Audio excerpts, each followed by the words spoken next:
Hello friends, good morning. இது Friday morning பிரேக்ஃபாஸ்ட்டுக்கு எல்லாருக்குமே கருப்பு கவுனி கஞ்சி தான் ரெடி பண்ணியிருந்தேன்.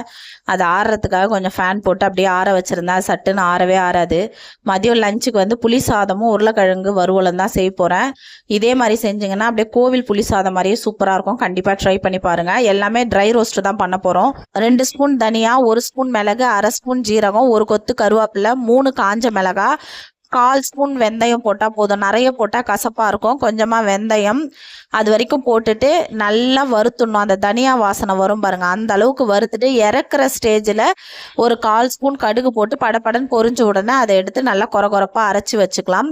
அதுக்கப்புறம் ஒரு வானலில் தாராளமாக நல்லெண்ணெய் விட்டு அதில் கடுகு, உளுத்தம்பருப்பு, பெருங்காயத்தூள், மஞ்சத்தூள், 4 வெந்தயம், ஒரு காஞ்ச மிளகாய் கிள்ளிட்டு சேர்த்துருக்கேன். மோர் மிளகா வந்து ஒரு 3 சேர்த்துருக்கேன். அது என் ஹஸ்பண்டுக்கு ரொம்ப பிடிக்கும், அதனால் அது சேர்த்துருக்கேன்.